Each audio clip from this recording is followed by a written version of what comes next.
Assalamualaikum warahmatullahi wabarakatuh. Halo anak-anak, apa kabarnya? Semoga kalian semua dalam keadaan baik dan sehat selalu ya.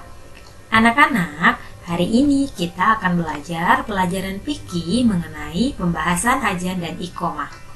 Kalian pastinya sudah tahu dong bagaimana suara azan, karena dalam sehari kita mendengar suara azan sebanyak 5 kali, yaitu di waktu zuhur, asar, maghrib, isya, dan subuh. Untuk lebih mengetahui lagi tentang azan dan iqomah, kita lanjut yuk ke pembahasan selanjutnya. Di sini ada pengertian azan. Pengertian azan secara bahasa artinya pemberitahuan atau ajakan. Adapun pengertian azan secara istilah yaitu seruan untuk melaksanakan sholat. Tujuan azan dikumandangkan. Yang pertama, untuk memberitahukan bahwa waktu sholat telah tiba. Yang kedua, mengajak umat Islam untuk mengerjakan sholat. Dan tujuan yang ketiga yaitu memanggil umat Islam untuk sholat berjamaah. Ada beberapa manfaat dikumandangkannya azan, yaitu memberitahukan bahwa waktu sholat telah tiba. Kemudian, mengajak umat Islam untuk selalu sholat berjamaah. Dan sebagai media syiar dan dakwah agama Islam.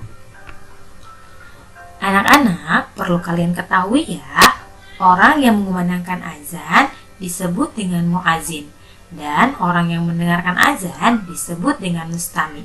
Kita ulangi lagi ya, sekali lagi.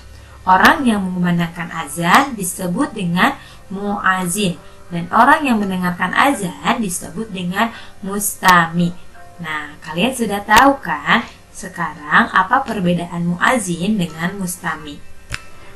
Azan disyariatkan pada tahun pertama Hijriah.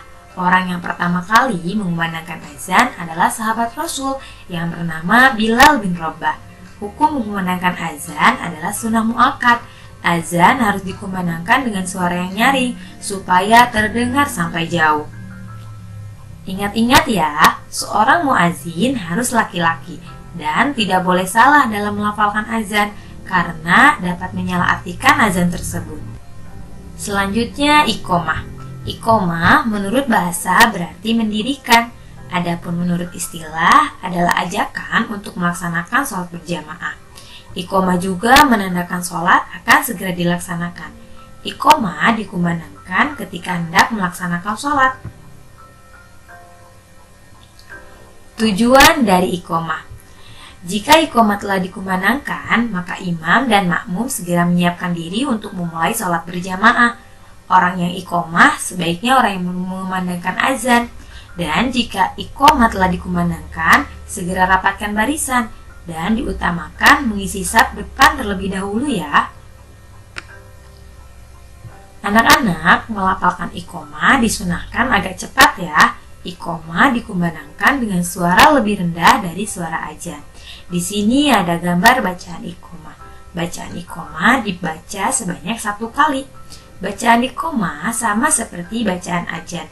Akan tetapi yang membedakan bacaan iqomah terdapat kalimat qad qamatis shalah, qad qamatis shalah. Ketentuan azan dan iqomah. Ada syarat azan dan iqomah.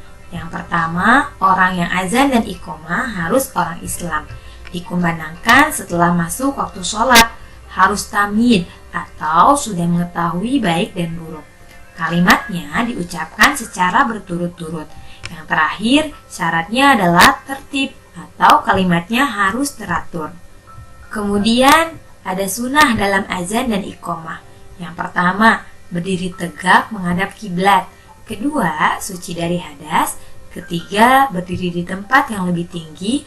Keempat, hendaknya memiliki suara yang bagus. Kelima, memasukkan ujung jari ke lubang telinga.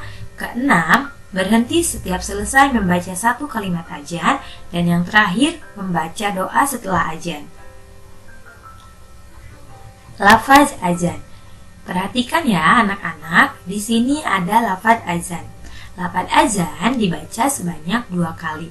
Lafaz azan diawali dengan kalimat takbir yang berbunyi